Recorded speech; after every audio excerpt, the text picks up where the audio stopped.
tak beriman seorang kamu kalau kamu tak menyayangi, tak mengasihi saudara kamu macam kamu menyayangi diri kamu sendiri. Maknanya tuan, kita ada peranan. Kita ada tanggungjawab. Sebab Palestin, Al-Aqsa, yang pertama dia merupakan kiblat umat Islam. Yang kedua, Al-Aqsa merupakan tempat yang diberkati. Maksudnya dalam peristiwa Isra' wal Mi'raj, Allah jelaskan dalam surah Isra' bagaimana keberkatan yang ada di persekitaran, di mana bumi Aqsa yang ada. Dan yang ketiga, tuan, Aqsa ialah tanah wakaf. Bila tanah wakaf ialah tanah hak milik orang Islam yang mesti orang Islam pertahankan. Dan sebab itu tuan, bila kita mempertahankan tanah air, mempertahankan negara, mempertahankan agama, mempertahankan maruah diri dan keluarga, dia termasuk dalam golongan orang yang mati disebabkan kerana mempertahankan hak. Ini tuan, dia termasuk dalam golongan orang yang mati syahid. Al-Fatihah. A'udzubillahi Ar-Rahmanir-Rahim.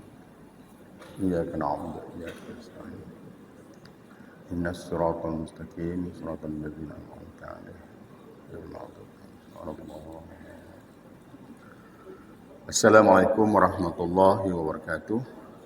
Alhamdulillah wa bihi nasta'in. Asyhadu an la ilaha illallah wahdahu la syarikalah wa asyhadu anna Muhammadan 'abduhu wa rasuluh.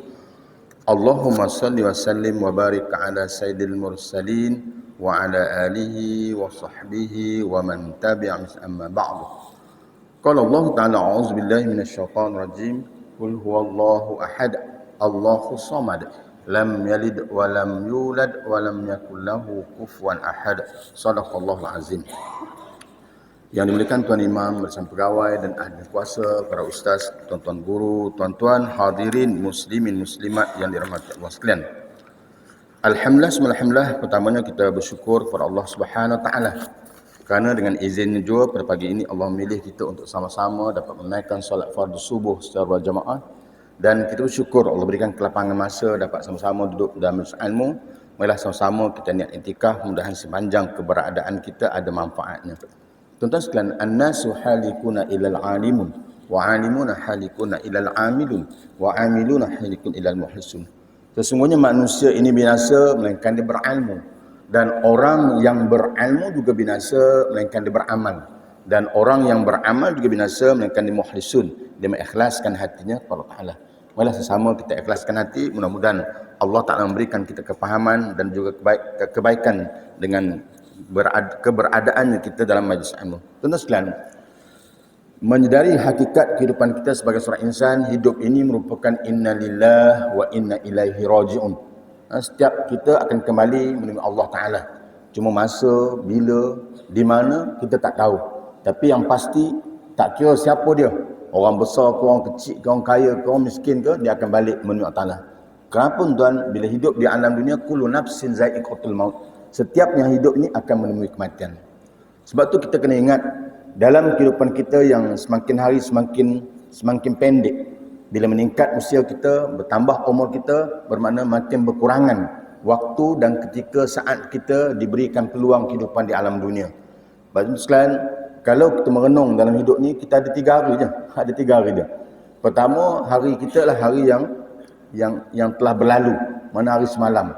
Lepas tu bila Imam Al-Ghazali duduk dengan anak muridnya, tanya apakah yang paling jauh, apa yang paling dekat, apa yang paling ringan. Di antara soalan ditanya tuan adalah antaranya lah, apa yang paling jauh ialah kita tahu kehidupan kita masa lampau yang telah kita tinggalkan, tapi kenangan tu macam dekat di hati kita. Padahal tuan-tuan, itu benda yang lalu. Banyak kesilapan kita, kesalahan kita, maknanya perkara yang dah lepas ialah hari yang telah berlalu dalam kehidupan kita, maka kita tak boleh ulang kembali. Dan kita ada lagi dua hari. Yang pertama, hari esok. Hari esok merupakan hari yang tak pasti. Tak tahu sama ada kita sempat atau tidak. Kerana kita ingat di mana baginda Nabi menjelaskan, iza amsaita fala tantazurus sabah wa iza asbahta fala tantazul masa wa khuz min sihhati lil maradik wa min hayatil maqal. Dalam hadis ini baginda Nabi menjelaskan bahawa apabila kamu berada di waktu petang, jangan nanti-nanti, jangan tangguh-tangguh, kerana umur kita belum tentu sampai hari esok. Kalau esok ada tuan-tuan, anda kata wa iza asbahta, anda kata pagi ini kita bangun, alhamdulillah. Sebab tu di awal pagi waktu kita duduk tepi katil, antara ucapan yang kita baca, Alhamdulillah. Puji Allah. Alhamdulillahillazi ahyana ba'dama amatana wa ilaihi nusyur. Kita puji kepada Ta'ala, kenapa Tuhan Allah memberikan ruang kesempatan untuk kesekian kalinya ada lagi kehidupan kita. Dengan sebab adanya kehidupan, kita mampu dan berupaya untuk menikmati kehidupan ataupun nikmat-nikmat Allah kurnia kepada kita. Tapi kalau hari ini tuan nak bangun dah tak boleh dah, ramai orang. Bila isteri dengar azan, tengok suami ni biasa sebelum azan dah bangun. Gerak, bang bangun, yang bangun, tak kira apa gelaran sekalipun, pegang-pegang badan, tengok dah beringgut seluruh dah. Rupa tengoklah kerah dah. Inna lillahi wa inna ilaihi rajiun. Itu yang diungkapkan. Tak ada dah tuan-tuan. Tidak ada suatu ungkapan yang lebih indah, yang lebih baik diungkapkan kepada orang yang telah kembali mengenal Ta'ala, melainkan ungkapan Inna lillahi wa inna ilaihi rajiun. Begitu juga tuan-tuan. Kita hari ini bila dengar, dapat tahu, dapat berita dan WhatsApp kita pun menjawab atau memberi ungkapan, ucapan sama juga. Sebab itulah wa iza asbahta fala tantazir masa. Jangan nanti-nanti, jangan tunggu-tunggu, kerana umur yang Allah beri kita belum tentu sampai waktu petang.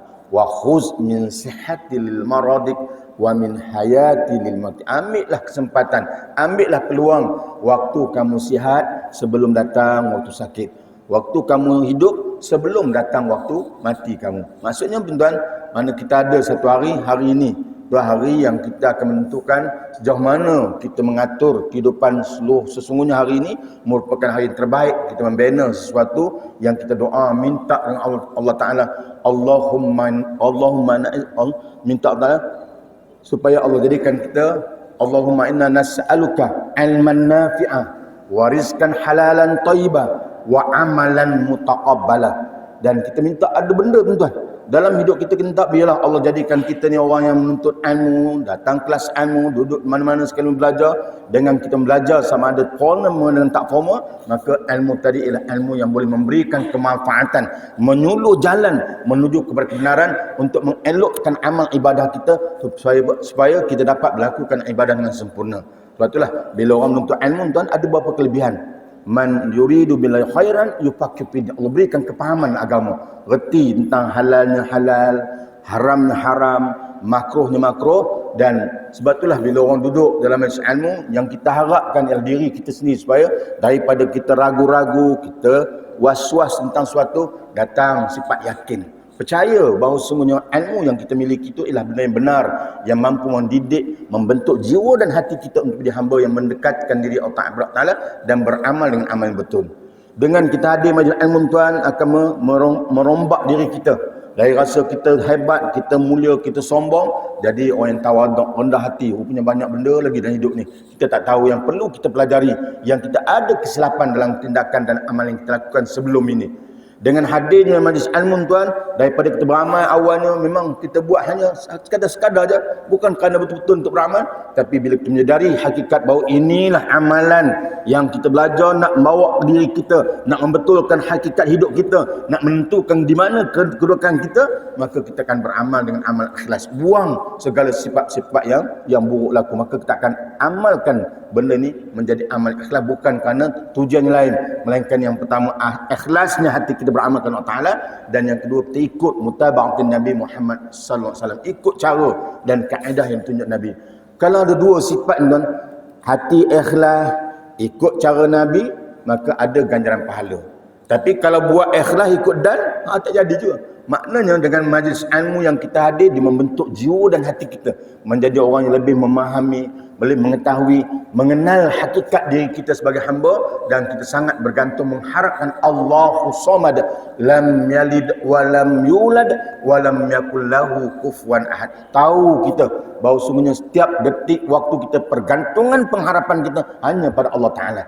Maka kita berdoa, kita bermunajat. Bila kita baca waktu kita sembahyang tuan-tuan, baca surah-surah, kita baca ayat-ayat, kita baca kalimah-kalimah dalam setiap part of solat, kita bawa makna Allahu Akbar, rasa rendahnya, kedilnya diri kita depan keagungan kebesaran Allah Ta'ala.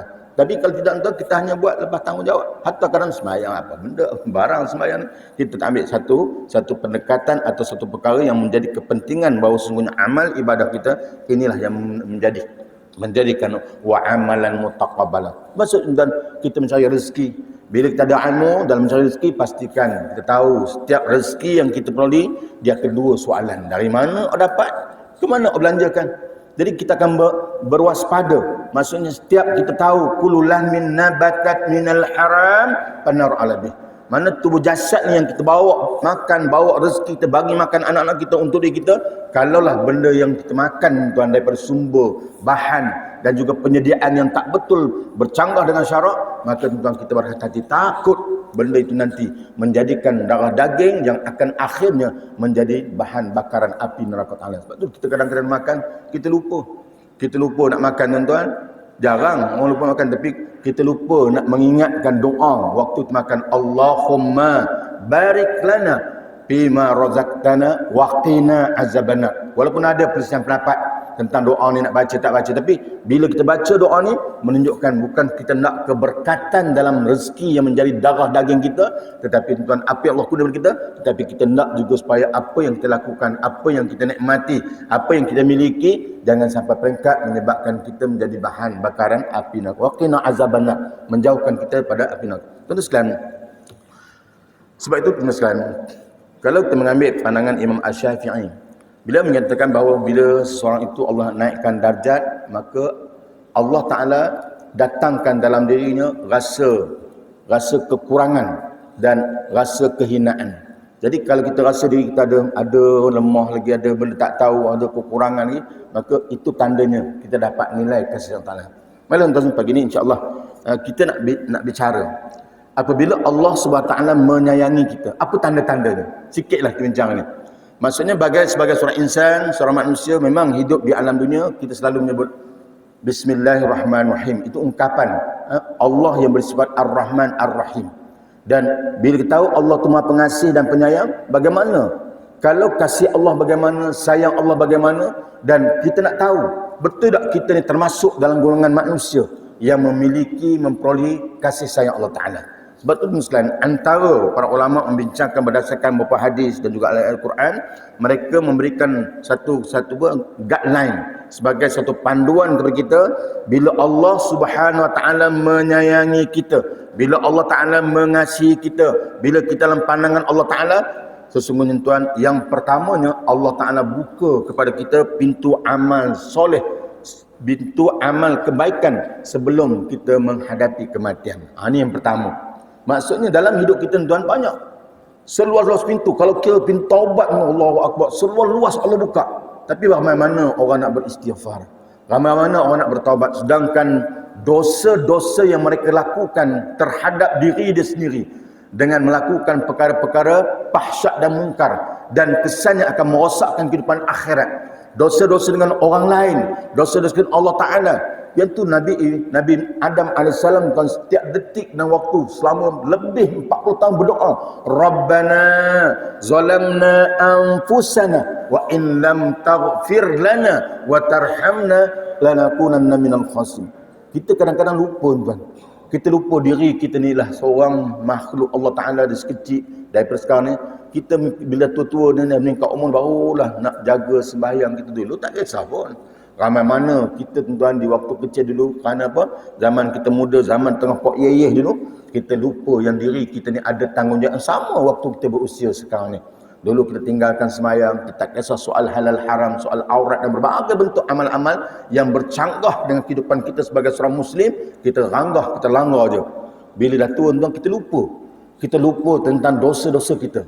Dan sesungguhnya Allah Ta'ala itu Maha Pengampun, Maha Penyayang. Kita lupa dengan keistimewaan yang Allah berikan untuk kita sebagai hamba Ta'ala, dan Allah akan ampunkan. Yang penting ud'uni astajib, mintalah, jangan kita lupa. Kerana sungguhnya setiap detik yang kita menadah tangan, mengadu, merayu dengan dari air mata, bangun di waktu orang lain diulik mimpi, tidur lena terbangun, tatajafa junubu ma'anil madadi'. Untuk apa tuan? Kita mengadu, merayu dengan air mata. Ainun bakat mistillah wa ainun bakat tahrusu fi sabilillah. Bergementar hati Allah Akbar, takutnya Allah, bagaimana kehidupan kita selepas kita meninggalkan alam ini. Tuan-tuan, kita mendengar berita-berita kematian dan macam-macam berita. Bagaimana keadaan bila digalikan dalam barzah, dipindah ke kuburan, kita nampak juga, kita lihat peristiwa-peristiwa depan mata. dan diberitakan kepada kita, terkini pun nampak benda-benda yang mustahil dengan akal, tetapi perkara itu benar-benar berlaku dan ada kenyataan. Contoh kita tengok bagaimana bila nak buat jalan baru atau nak meluaskan kawasan pinggir sungai, macam di Melaka dulu. Ada satu kes di mana ketika nak meluaskan tanah kawasan pinggir sungai ataupun tanah reserve sungai, dan tanah reserve sungai itulah dah jadikan tanah kuburan. Jadi bila nak besarkan sungai, berlakunya banjir, maka kena cek balik, rupanya selama ni sebahagian pada jenazah yang ditanam di tanah perkuburan tersebut telah ditanam di mana tuan? Di tanah perkuburan di kawasan reserve sungai. Maka bila JPS nak besarkan laluan ataupun laluan air, nak besarkan sungai itu, maka diputuskan, dapatlah fatwa semua, diputuskan untuk pindah kembali jenazah-jenazah yang telah dikebumikan ke tempat kawasan tanah yang telah digezetkan sebagai tanah perkuburan. Dalam proses nak ubah ataupun nak pindah tuan, ditemui 5 ke 6 jenazah yang keadaannya masih sempurna. Allahu Akbar tuan. Itu depan mata. Dan keadaannya ada satu jenazah yang memang baru belasan tahun meninggal dunia. Baru belasan tahun. Bukan semalam, belasan tahun. Bila diangkat jenazah, dipindahkan, bila anak nak tengok, maknya masih keadaan sempurna, nak minta izin buka, nak tukar. Sebab apa? Yang kotor kain kapan tu, nak minta tukar. Sebenar hakikat bukan nak tukar sangat, nak tengok wajah ibu, tuan-tuan, yang dirindui. Dan buka-buka tengok, tersenyum, subhanallah. Orang yang dah meninggal dunia dalam keadaan masih lagi balhum ahya, seolah-olah mereka masih hidup tuan. Begitu juga seorang remaja perempuan yang kena kanser, dah meninggal dunia. Maksudnya perkara dan peristiwa yang berlaku depan mata kita bila kita cerita soal alam barzakh, soal perkara-perkara sam'iyat, perkara-perkara ghaibiyat, perkara yang tak boleh dijangkau oleh akal manusia. Kita tuan-tuan bila tengok benda-benda begini, tak cemburu ke kita? Ya Allah, istimewanya dia di alam barzakh. Dan apatah lagi tuan-tuan, kalau tengok baru ni orang tu meninggal dunia. Bila meninggal dunia tuan, kebetulan saat ketika dia meninggal dunia tu orang kursus haji.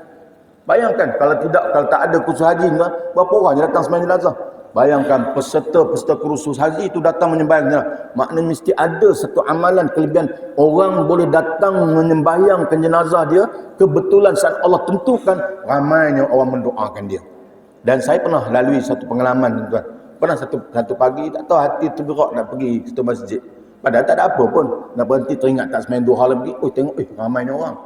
Kalau biasanya kalau kita dah ramai orang, memang kita patah balik tak nak masuk lah. Tapi pergi juga.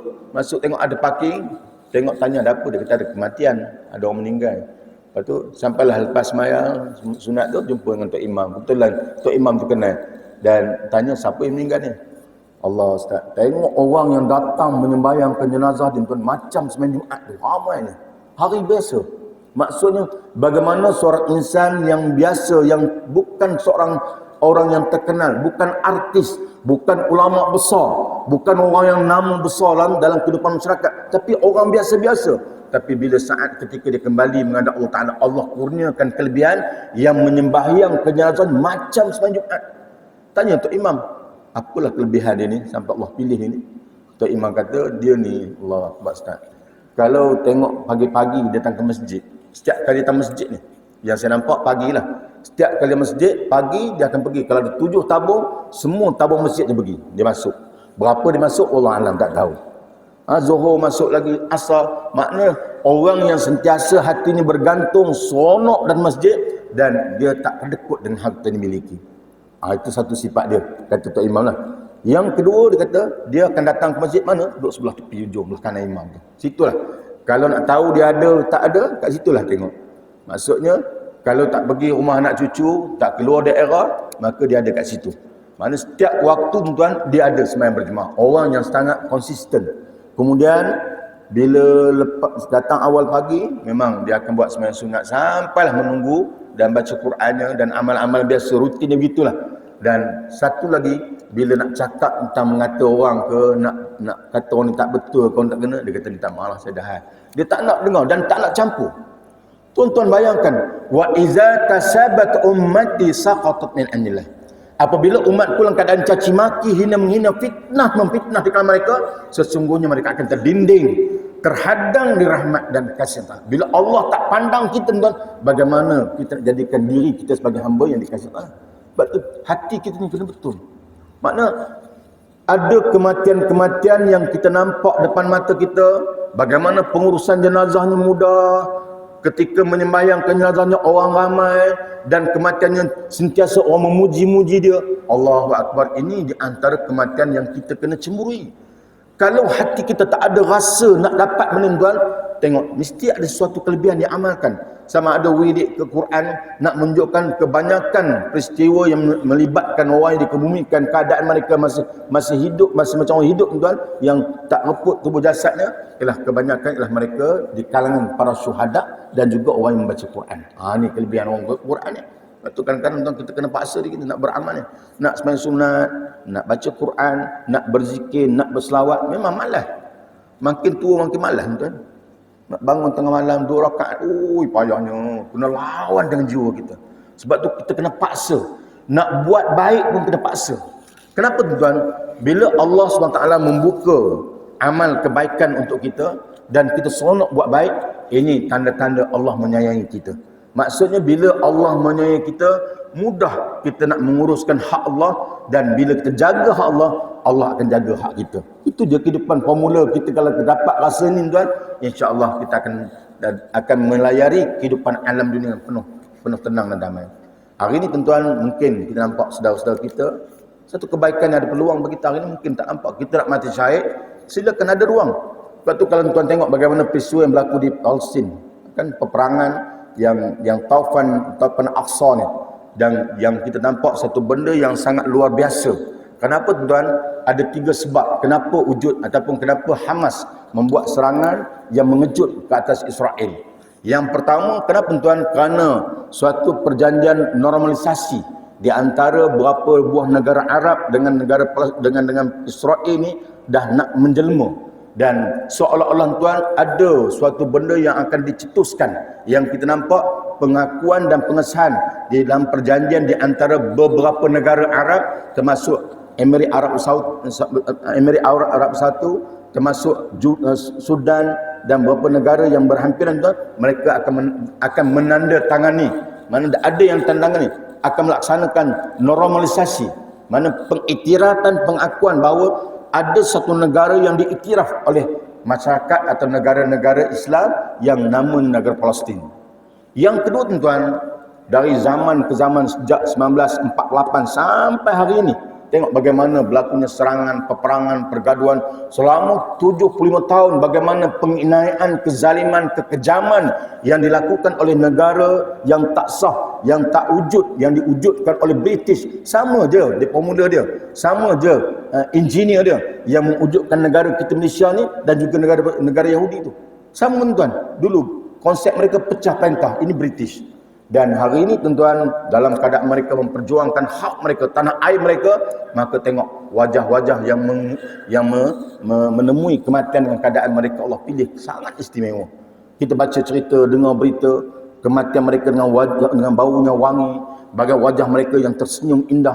Dan kita baca kisah bagaimana Syekh Ahmad Yassin, pemimpin Hamas, waktu ketika dia balik di masjid dan keadaan dia memakai kursi roda, orang yang cacat, tuan, tapi bagaimana kekejaman, dibom, dan bila mati mengalirnya darah, Masya Allah, dengan wajah senyum dikebumikan. Dan ada juga di kalangan mereka yang telah 2-3 hari dalam timbunan runtuhan. Bila kau tengok keadaan mereka masih lagi macam orang hidup, keadaan wajah tersenyum dan darah masih mengalir. Kalau 4-5 hari dah dikorek, tuan, tentu dah berkudak ni mengalir macam orang hidup ni. Nak menunjukkan ini di antara kelebihan, ada ruang kesempatan. Jadi orang tanya, apa hal nak sebut Palestin? Sebab tu sekarang, kalau kita mengambil rintinan sejarah sedikitlah, zaman Khalifah Umar Al-Khattab pada 15 Hijrah, Umar telah berjuang sehingga mampu membebaskan Palestin. Kemudian yang kedua, tuan, zaman ketika Salahuddin Al-Ayyubi, selepas Kristian kembali dimiliki oleh Palestin, kembali Al-Aqsa kembali dimiliki oleh Kristian, maka zaman Salahuddin Al-Ayyubi ketika tahun 1178 dia kembali membebaskan Palestin. Dan kemudian selepas kejatuhan kerajaan Islam, maksudnya kerajaan Khalifah Islam, bermula pada kerajaan baginda Nabi, para Khalifah Ar-Rashidin, kemudian zaman pentadbiran Umayyah, zaman penguasaan Bani Abbasiyah, kemudian zaman kerajaan Uthmaniyah. Kerajaan Uthmaniyah tuan jatuh pada 1924. Dan di sini tuan mula naiknya kerajaan Turki Atatürk ataupun kerajaan Turki sekular yang dipimpin oleh Kemal Atatürk. Dan di saat ketika itu tuan, lambang kekuatan kehebatan umat Islam dan khalifah Islam dipadamkan dalam sejarah pentadbiran dunia. Dan disinilah bermula tuan kita dipecah selepas 6 bulan kemangkatan Sultan Abdul Hamid kedua, kita dapati bagaimana yang dikatakan sistem simbol kehebatan kemuliaan umat Islam dengan sistem khalifah ini dipadamkan. Dan sistem khalifah ini merupakan simbol kepimpinan dan kesatuan umat Islam. Hari ini tuan-tuan, mana negara Islam kuat? Kita nampak walaupun dikelilingi masyarakat Islam ataupun negara-negara Islam dikelilingi oleh berada dikelilingi Palestin, tapi sikap mereka acuh tak acuh. Dan rupanya tuan, dalam keadaan kita dihina, maka kita diberikan peranan dan tanggungjawab sama. La yu'minu ahadukum, tak beriman seorang kamu kalau kamu tak menyayangi, tak mengasihi saudara kamu macam kamu menyayangi diri kamu sendiri. Maknanya tuan, kita ada peranan, kita ada tanggungjawab. Sebab Palestin Al-Aqsa, yang pertama dia merupakan kiblat umat Islam.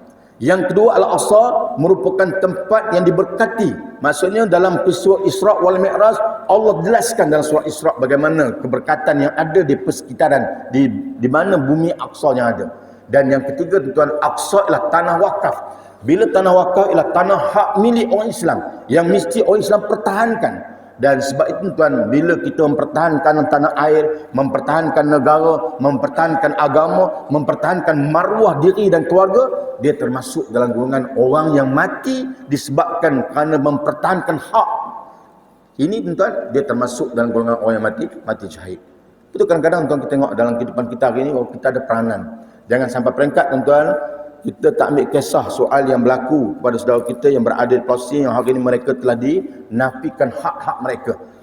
Hospital dibom, kemudian tempat-tempat pelajar ataupun tempat-tempat budak belajar, universiti, sekolah telah dimusnahkan dan mereka disekat tak boleh menggunakan hak-hak keperluan asasi, air, api. Dan hasrat Yahudi tuan dua je. Yang pertama, mereka nak mendaulatkan negara mereka, yang nak menghalau seluruh masyarakat Islam daripada bumi Gaza ni supaya mereka keluar, kerana mereka nak menakluk dan menguasai kawasan dan tempat tersebut. Dan mereka menggunakan segala mekanisme, dan yang terkini tuan, mereka menggunakan satu senjata yang sangat pelik, iaitu jenis bom ataupun bom kipas yang ada 6 bilah. Dan bila dia turun tuan, dia akan putar ni, bunuh orang, putuskan tangan, kaki, kepala dan termasuk bangunan yang musnah. Nak menunjukkan sampai tak terfikir dia boleh gunakan satu sistem teknologi yang ada tuan, di mana tempat orang tu gunakan, dia boleh hantar dalam bentuk drone. Ini benda yang mungkin kita tak terfikir dengan akal kita sampai peringkat gitu jahatnya. Dan kematian-kematian tiap-tiap hari, kalau terbaca satu hari, dalam 1 minit tuan-tuan, satu anak, 15 minit satu anak kanak-kanak meninggal dunia. Bayangkan dalam 1 jam hampir 100 orang. Maksudnya sehingga Menteri Pendidikan Palestin menjelaskan pada sesi 24-25 nanti dah tak ada kanak-kanak akan mendaftar sebagai pelajar darjah 1 untuk sesi persekolahan. Nak menunjukkan tuan, kematian yang paling ramai sekarang ialah terdiri di kalangan orang-orang perempuan dan kanak-kanak. Ini kejahatan. Sebab tu kita kena ada sebencian. Sebab tu sekalian, bila keadaan itu berlaku dalam kehidupan kita sebagai seorang manusia, kita kena ingat, maksudnya kena ada satu azam dan cita-cita. Tahun ini tuan-tuan, kalau kita nak keluarkan zakat, niat aku keluarkan zakat tahun ni, kita tak hantar ke majlis agama. Kita hantar kepada pertubuhan dan golongan ataupun agensi yang bertanggungjawab. menyambung untuk menyampaikan dana kepada sana. Kita keluarkan zakat kita ni atas sebab kita berikan kepada, niatkan kepada saudara kita yang berada di Palestin, kerana mereka di kalangan para duafa, dan ramai di kalangan mereka anak-anak yatim yang mana mak dan ayah mereka telah meninggal dunia. Maka kita menjadi manusia kena rasa bertanggungjawab. Jangan sampai peringkat tuan-tuan, kalau kita ada harta, ada kesenangan, ada kehidupan, tapi jenis tak peduli soal bagaimana ahwal kebajikan golongan-golongan yang menjadi kekasih Nabi SAW, maka bimbang kita termasuk orang yang ditemplak, di mana Allah sebut apa tuan? Ara'aital ladzi yukazzibu biddin fazalikal ladzi yad'ul yatim wa la yahuddu 'ala ta'am miskin. Walaupun ayat ini kita hafal tuan, kita tahu, tapi Allah Ta'ala memberikan satu peringatan. Jangan sampai peringkat tuan, bila Allah bertanya, mu kenal tak? Awak tahu tak siapakah golongan pembohong agama? Maka Allah describe, Allah beri jawapan. Siapa mereka ini? Itu orang yang tak peduli, yang menzalimi, yang tak mengambil pot menjaga al-ihwal kebajikan. Siapa tuan? Yang pertama anak yatim. Yang kedua, orang-orang yang miskin, memberi makan, pertolongan bagi mereka. Maknanya kalau kita hanya mementingkan diri kita, tak ada rasa belas kasih nak tolong anak yatim, nak bantu pakai miskin tuan-tuan, maka kita akan termasuk golongan yang akan ditemplak oleh Ta'ala, termasuk golongan pembohong, pendusta dalam agama. Kita semayang, kita puasa, kita buat ibadah, tapi keadaan kita tuan-tuan tak ada rasa belas kasih, tanggungjawab bersama kepada orang yang memerlukan pertolongan bantuan. Jangan tuan-tuan sampai peringkat bila kita templak, bagaimana apakah kita nanti tuan akan termasuk dalam golongan manusia yang dapat bertemu, dapat bersama dengan baginda Nabi, sehingga Nabi mengatakan dia dengan anak yatim kehatan yang dia rapatkan jari, nak menunjukkan kecintaan kasih Nabi pada anak yatim ni sangat hebat dan mulia. Sebab tu tuan kita ada rasa, kadang-kadang kita fikir kenapa anak yatim, kenapa anak yatim. Sebab itulah kalau tengok dalam kajian dibuat bahawa sebenarnya kenapa anak yatim, sebab kita ada dua tiga perkara tuan. Yang pertama, bila sebut soalan anak yatim, yang pertama ialah sejauh mana tuan-tuan anak yatim yang ada depan kita hari ini merupakan golongan-golongan yang sangat yang dapat perlindungan. Pertama, belayan kasih sayang. Maksudnya bila sebut anak yatim tuan-tuan, ada tiga perkara yang saya nak mengajak tuan-tuan melihat. Yang pertama tuan-tuan, bila sebut anak yatim ialah kita memerlukan hati-hati yang pengasih. Orang yang mencintai, menyayangi, yang melindungi, yang memberikan perlindungan kepada mereka terdiri pada waris ataupun mutawali. Sama ada dia merupakan orang yang dapat faraid dalam pembagian harta dalam Islam. Sebab itu Islam, asas pertama, kewajipan yang pertama untuk menjaga, memelihara anak yatim ialah pada waris. Tapi kalau kita tak ada keluarga, ahli keluarga kita menjadi anak yatim, kita ada peluang kedua, iaitu kita mengambil anak angkat, memberikan kasih sayang, perlindungan. Tapi kalau orang nak bagi kita anak angkat pun tak ada. Ada ketiga, kita mewujudkan pertubuhan persatuan atau badan yang mengurus al-ihwal kebajikan anak yatim. Kalau kita pertubuhan pun tak ada. Ada yang keempat, iaitu kita menjadi orang yang menyekat segala bentuk kelaparan, penyedihan dan segala bentuk perkara yang mendukacitakan anak yatim dengan menyumbang bantuan dan pertolongan. Maknanya tuan, kita ada ruang. Tak ada keluarga kita anak yatim yang kita nak tanggung, kita boleh tanggung dari segi bentuk mereka yang kita angkat mereka sebagai anak angkat. Kalau tak boleh tuan, kita mungkin bantu mereka dengan mengadakan pertubuhan ataupun pusat-pusat perlindungan. Kalau tak boleh juga, mungkin kita termasuk orang yang keempat, iaitu menyekat jangan sampai perangkat kelaparan, kesulitan yang berlaku anak yatim kerana sikap, kerana kita menjadi orang yang pemurah. Jangan jadi sikap tak peduli soal al-ihwal kebajikan yatim. Terus selain sebab tu kadang-kadang tengok dalam kehidupan kita hari ni tuan, ada dua tiga perkara lah. Satu, kalau kita baca balik sejarah, anak-anak yatim yang hebat yang Allah Ta'ala kurniakan jiwa dan hati mereka, dan mereka merupakan, walaupun dalam suasana dibesarkan dalam keluarga yatim, kematian ayahnya, kematian ibu dan bapa mereka, tapi mereka menjadi orang yang hebat, nama besar, dan mereka merupakan orang yang terkenal dalam dunia Islam. Umpamanya siapa tuan? Antaranya saya sebut sini ialah pertama Imam Asy-Syafi'i. Dia ayah meninggal dunia ketika umur 2 tahun. Tapi tengok bagaimana umur 7 tahun telah menghafaz Al-Quran, bagaimana susah payahnya ibunya mendidik, mengasuh sampai peringkat dia menjadi ulama yang hebat, yang sangat-sangat dimuliakan. Begitu juga Imam Ahmad bin Hanbal. Dia daripada keluarga anak yatim. Kalau baca Imam Bukhari, Imam Al-Ghazali, Ibn Hajar Al-Asqalani, juga anak yatim. Kali yang ini tengok bagaimana seorang lagi kan, Yusuf Al-Qardawi merupakan anak yatim. Membayangkan tuan, kalau tuan-tuan pernah rasa jadi anak yatim ni memang bukan senang, susah hidup ni. Hari ini alhamdulillah ada pertubuhan, ada kebajikan yang melindungi mereka, menjaga hal kebajikan mereka, tapi kalau tak ada orang yang mengurus, bagaimana bersusah payah mereka tuan, dengan kepayahan kesusahan tu apabila orang yang berada di sekitaran termasuk ahli keluarga ada hubungan waris tak ambil pot tak peduli, yang ni Allah peringatkan jangan sampai peringkat tuan kita ditempelak menjadi orang yang pembohong, pendusta dalam agama kerana tak ambil al-ihwal kebajikan. Kenapa? Dengan kepayahan kesusahan mereka, tidak ada tempat pergantungan untuk hidup, maka kita kena ada rasa tuan, kena ada rasa ingin membantu, ingin menolong. Sebab tu kalau tuan niat satu cukuplah. Saya bantu orang Palestin ni, terutama di kalangan anak yatim. Paling tidak tuan, kalau kita niat itu, mana kita nanti tuan dapat berjiran dengan Nabi SAW di mana? Di syurga Allah Ta'ala. Kalau tuan-tuan tolong anak yatim, kalau boleh ambil dengan mak-mak sekali, lagi bagus kan. Itu mungkin lebih besar lagi nikmat yang dapat. Terus sekalian, baiklah, dalam kesempatan usia yang berbaki, kita nak jadi manusia yang terbaik bukan senang tuan. Kita mesti bermula ibda' nafs, bermula dari kita. Maksudnya dalam apa keadaan dan situasi yang kita lalui, apa yang penting kita tahu bila Allah Subhanahu Wa Taala membuka ruang kesempatan melihat sesuatu yang berlaku depan kita, kalau kita nampak benda tu ada ruang kebaikan untuk amal soleh, jangan lepas peluang. Tuan-tuan, kita kena paksa diri kita, kena korbankan apa yang kita miliki. Kenapa? Benda yang kita lakukan inilah yang dikatakan amalan mutaqabbalah, yang akan menjadi bekalan untuk kita bawa kembali menghadap Allah Ta'ala di satu ketika nanti. Sebab apa tuan? Cara hidup kita menentukan cara mati kita. Dan cara mati kita menentukan cara bagaimana nanti kita dilayan di alam barzah. Dan cara kita berada, keadaan dan suasana layanan yang kita terima waktu berada di alam barzah tuan-tuan, menentukan kemampuan keupayaan kita bagaimana kita dihimpunkan di padang mahsyar. Dan saat kita dihisap di Mahkamah Agung, di Mahkamah Rabbul Jalil, dan segala amal perbuatan kita, bagaimana cara hisap menentukan keupayaan dan kebolehan kita untuk meniti dan sirat. Dan cara kita meniti dan sirat menentukan sama ada kita akan menjadi ahli syurga ataupun akan dihumban ke dalam api neraka. Na'udzubillah min zalik.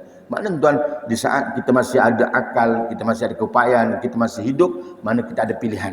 Buatlah sesuatu, lakukan sesuatu, dan insya-Allah kalau kita buat kerana yang pertama ikhlas hati kita kerana Allah Ta'ala, dan ikut cara dan niat kita kerana nak jadikan kita sebagai manusia khairun nas anfa'um linnas, maka insya-Allah tuan buat amalan ikut cara dan ajaran Nabi, maka Allah Ta'ala berikan kelebihan dan Allah naikkan darjat hamba-Nya. Sebab itulah bila Allah nak memuliakan seorang insan, Allah nak muliakan seorang manusia, yang pertama Allah tutup keaiban kita.